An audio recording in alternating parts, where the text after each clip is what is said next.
Hello everyone, welcome to competitive exams tech prep. मेरा नाम पुष्पांजलि है और आज की इस वीडियो के अंदर हम डिस्कस करने जा रहे हैं ऑब्जेक्ट ओरिएंटेड डिजाइन को। इसकी हम बात करने वाले हैं सॉफ्टवेयर इंजीनियरिंग सब्जेक्ट के अंदर। फ्रेंड्स, इससे प्रीवियस वीडियो में हमने फंक्शन ओरिएंटेड डिजाइन को देख लिया था। आज की इस वीडियो के अंदर हम ऑब्जेक्ट ओरिएंटेड डिजाइन को डिस्कस करने वाले हैं। तो बहुत इंपॉर्टेंट वीडियो है आपके एग्जाम पॉइंट ऑफ व्यू से। अभी तक आप मेरे चैनल पर जुड़े नहीं है तो जुड़ जाइए, कर लीजिए चैनल को सब्सक्राइब और बेल बटन को प्रेस कर दीजिए, जिससे आने वाली वीडियोस की नोटिफिकेशन आपको मिलती रहे और ऐसी यूजफुल वीडियोस आप देख पाएं। आप मुझे टेलीग्राम पे फॉलो कर सकते हैं, जहाँ पे मैं नोट्स प्रोवाइड करती हूँ। वहाँ पे आप चेक करके ज्वाइन कर सकते हैं, लिंक डिस्क्रिप्शन बॉक्स में दिया हुआ है।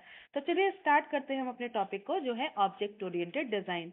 तो सॉफ्टवेयर इंजीनियरिंग में जो हमारा ऑब्जेक्ट ओरिएंटेड डिजाइन है वो बेसिकली क्या है, ये हम डिस्कस करते हैं। तो ऑब्जेक्ट ओरिएंटेड डिजाइन जो है वो क्या है? ऑब्जेक्ट ओरिएंटेड डिजाइन एक मेथड है। जैसे हमने फंक्शन ओरिएंटेड डिजाइन पढ़ा था, तो फंक्शन ओरिएंटेड डिजाइन में हम क्या कर रहे थे, जब हम सॉफ्टवेयर की डिजाइनिंग कर रहे थे तो वहां पे हम फंक्शंस का यूज कर रहे थे। यहाँ पे जब हम सॉफ्टवेयर की डिजाइनिंग करेंगे तो डिजाइनिंग पार्ट में हम यहाँ पे जो मेथड इस्तेमाल करेंगे वो होगा ऑब्जेक्ट ओरिएंटेड डिजाइन।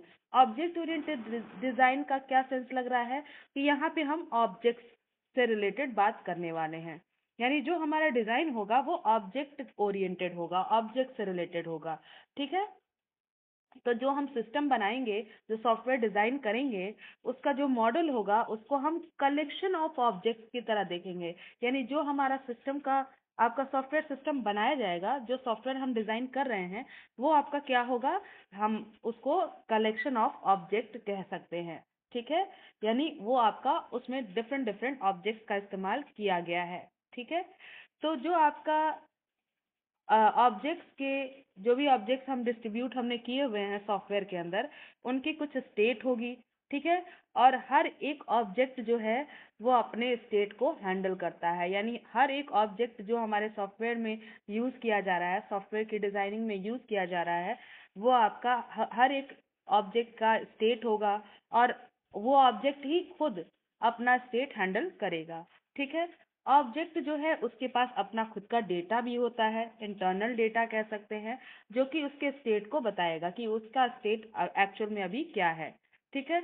ऐसे ही बता दें कि जो आपके ऑब्जेक्ट्स होते हैं, मान लीजिए एक सॉफ्टवेयर के अंदर बहुत सारे ऑब्जेक्ट्स होंगे, तो जो सिमिलर ऑब्जेक्ट्स होंगे वो मिलकर क्या बनाते हैं, क्लास बनाते हैं। ठीक है। तो अब इस ऑब्जेक्ट ओरिएंटेड डिजाइन के अंदर बहुत सारे टर्म्स यूज किए जाएंगे। कौन कौन से टर्म्स यूज किए जाते हैं उसको देख लेते हैं। तो जो भी टर्म्स हैं ऑब्जेक्ट ओरिएंटेड डिजाइन में, उसमें पहला आता है आपका ऑब्जेक्ट। जैसा कि मैंने बताया ऑब्जेक्ट ओरिएंटेड डिजाइन है तो ऑब्जेक्ट्स की बात करेंगे। अब बात करते हैं ऑब्जेक्ट एक्चुअल में क्या होता है। तो जितने भी आपके सॉफ्टवेयर की डिजाइनिंग पार्ट में, जब हम सॉफ्टवेयर को डिजाइन कर रहे हैं, उसमें जितने भी एंटिटीज इन्वॉल्व होंगी सभी को हम ऑब्जेक्ट ही कहेंगे। ठीक है। फिर से सुन लीजिए, जो आपका सॉफ्टवेयर की डिजाइनिंग पार्ट है, सॉफ्टवेयर की जब हम डिजाइनिंग कर रहे हैं तो जितने भी ऑब्जेक्ट्स उसमें जितने भी एंटिटीज इस्तेमाल कर रहे हैं उनको हम क्या बोलते हैं, ऑब्जेक्ट्स बोलते हैं। जैसे कि मान लीजिए पर्सन है, कोई कोई इंसान है, ठीक है, या फिर कोई बैंक है, या कोई कंपनी है, या कोई यूजर है, ये सभी क्या होंगे, ऑब्जेक्ट्स की तरह कंसिडर किए जाएंगे। हर एक एंटिटी है, उसके कुछ ना कुछ आपके एट्रीब्यूट्स होते हैं, प्रॉपर्टीज होती हैं। ठीक है। तो इन प्रॉपर्टीज के बिहाफ पे ही वो अपने मेथड्स को परफॉर्म करते हैं। ठीक है। अब नेक्स्ट बात करते हैं, नेक्स्ट टर्म आता है क्लासेस। क्लासेस क्या होती हैं? तो मैंने बताया आपको, जो सिमिलर ऑब्जेक्ट्स होते हैं उनको मिला के एक क्लास बना दी जाती है। तो क्लास जो है वो जनरलाइज डिस्क्रिप्शन है ऑब्जेक्ट का। यानी जब हम सिमिलर ऑब्जेक्ट को मिला देते हैं तो वो एक क्लास बन जाती है। ऑब्जेक्ट जो है वो क्या होता है, इंस्टेंस, क्लास का इंस्टेंस होता है, यानी क्लास का एक छोटा सा पार्ट होता है। उसी में सिमिलर टाइप के ऑब्जेक्ट्स हमने मिला दिए तो पूरा क्लास बन गया। यानी एक सिंगल ऑब्जेक्ट की बात करेंगे तो वो क्या कहलाएगा, क्लास का एक छोटा सा इंस्टेंस कहलाएगा। ठीक है। क्लास जो है वो आपका सारे एट्रीब्यूट्स को डिफाइन करेगा। ठीक है। ऑब्जेक्ट में जितने भी एट्रीब्यूट्स होंगे सभी को डिफाइन करेगा। ऑब्जेक्ट्स के मेथड भी होते हैं जो कि उसके फंक्शन को बताते हैं कि ऑब्जेक्ट क्या फंक्शन परफॉर्म करेगा। ठीक है। ऑब्जेक्ट का मेथड क्या बताएगा, फंक्शनैलिटी ऑफ द ऑब्जेक्ट बताएगा। नेक्स्ट टर्म आता है मैसेज। मैसेज क्या होता है, ऑब्जेक्ट जो भी मैसेज एक दूसरे को कम्युनिकेट करें। ठीक है। मैसेज पासिंग करते हैं कम्युनिकेशन के लिए ऑब्जेक्ट्स। तो मैसेज में आपका होता क्या है एक्चुअल में, तो ऑब्जेक्ट का की इंटीग्रिटी होती है, फिर ऑब्जेक्ट कौन सा ऑपरेशन करने वाला है उसका नाम होता है, कौन सा अदर एक्शन परफॉर्म करेगा ऑब्जेक्ट अपने फंक्शन के अकॉर्डिंग, वो सारी चीजें सब कुछ मैसेज में होता है। तो मैसेज जो है आपका फंक्शन कॉल की तरह भी इम्प्लीमेंट किया जाता है। ठीक है, जब भी हमको कोई फंक्शन परफॉर्म करना होगा तो हम एक मैसेज भेजेंगे। नेक्स्ट आता है टर्म एब्स्ट्रैक्शन। तो एब्स्ट्रैक्शन क्या होता है? ऑब्जेक्ट ओरिएंटेड डिजाइन में एब्स्ट्रैक्शन क्या होता है? कोई भी अगर मान लीजिए बहुत ज्यादा कॉम्प्लेक्स डिजाइन आप सॉफ्टवेयर का बना रहे हैं, तो उसमें कॉम्प्लेक्सिटी को हैंडल करने के लिए हम एब्स्ट्रैक्शन का यूज करेंगे। एब्स्ट्रैक्शन क्या करेगा? जो भी एम्प्लीफिकेशन है, एसेंशियल्स का एम्प्लीफिकेशन करना है, जो सिंपल चीजें बनानी है वहां पे एब्स्ट्रैक्शन करेंगे। यानी सॉफ्टवेयर डिजाइनिंग में जो भी चीजें कॉम्प्लेक्स हो रही हैं तो उसको सिंपल बनाने के लिए हम एब्स्ट्रैक्शन का यूज करेंगे। नेक्स्ट है एन इनकैप्सुलेशन। इनकैप्सुलेशन को हम और क्या कहते हैं? इंफॉर्मेशन हाइडिंग कॉन्सेप्ट भी कहते हैं। ठीक है, इंफॉर्मेशन हाइडिंग कॉन्सेप्ट क्यों? कि जो डेटा और ऑपरेशंस हैं उनको लिंक किया जाता है सिंगल यूनिट में। यानी इनकैप्सुलेशन क्या करता है? Encapsulation not only bundles essential information of an object together but also restrict access of the data and methods from the outside world। यानी आप encapsulation क्या करता है?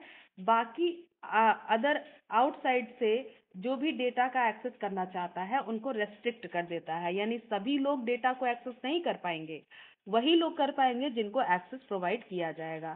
ठीक है, सिर्फ एसेंशियल इंफॉर्मेशन को बंडल करना इसका काम नहीं है। ऐसे जो आपका इनकैप्सुलेशन होता है, इनकैप्सुलेशन में हम इंफॉर्मेशन को अनऑथराइज पर्सन से हाइड कर लेते हैं। ठीक है, ये क्या करता है? डेटा को बाकी आउटसाइड वर्ल्ड से एक्सेस करने से रेस्ट्रिक्ट करता है। ठीक है, नेक्स्ट है हमारा इनहेरिटेंस। इनहेरिटेंस क्या होता है? ये हमारे इनहेरिटेंस क्या बताता है कि जो भी क्लासेस हैं उसमें आप सब क्लासेस के अंदर प्रॉपर्टीज आप क्या कर सकते हैं? इनहेरिट कर सकते हैं। यानी इनहेरिटेंस का मतलब क्या है कि अगर मान लीजिए एक बेस क्लास है, ठीक है, उसमें आपने सब क्लास के अंदर उसकी प्रॉपर्टी इनहेरिट कर ली। यानी अगर एक क्लास है उसकी कुछ प्रॉपर्टीज हैं तो उसके प्रॉपर्टीज को सब क्लास के अंदर डालने के लिए, सब क्लास के अंदर इनहेरिट करने के लिए हम इनहेरिटेंस का फीचर यूज करते हैं। तो इनहेरिटेंस करता क्या है? बेस क्लास की सभी प्रॉपर्टीज को सब क्लास में ट्रांसफर कर देता है, इनहेरिट कर लेता है। यानी अगर मान लीजिए कोई नया क्लास बना है तो बेस क्लास में हम क्या करेंगे? प्रॉपर्टीज को इनहेरिट कर लेंगे। ठीक है, नेक्स्ट आता है पॉलीमॉर्फिज्म। पॉलीमॉर्फिज्म का क्या मतलब है? ये एक ऐसा मैकेनिज्म है जहाँ पे हम मेथड्स जो भी परफॉर्म कर रहे हैं, जो भी मेथड सिमिलर टास्क परफॉर्म कर रहे हैं, उनको हम क्या करते हैं? सेम नेम दे देते हैं। यानी ऐसे मेथड्स जो सेम काम कर रहे हैं उनको हम सेम नेम प्रोवाइड करेंगे, इसी को हम बोलते हैं पॉलीमॉर्फिज्म। तो ये है हमारे कुछ कॉन्सेप्ट, जो कुछ टर्म्स जो हम ऑब्जेक्ट ओरिएंटेड डिजाइन के अंदर यूज करेंगे। ठीक है, आई होप आपको समझ में आया होगा, कॉन्सेप्ट क्लियर हुआ होगा। वीडियो पसंद आई है तो लाइक कर दीजिएगा, अपने फ्रेंड्स के साथ शेयर करिएगा। चैनल पे जुड़े नहीं है तो जुड़ जाइएगा। Thank you for watching.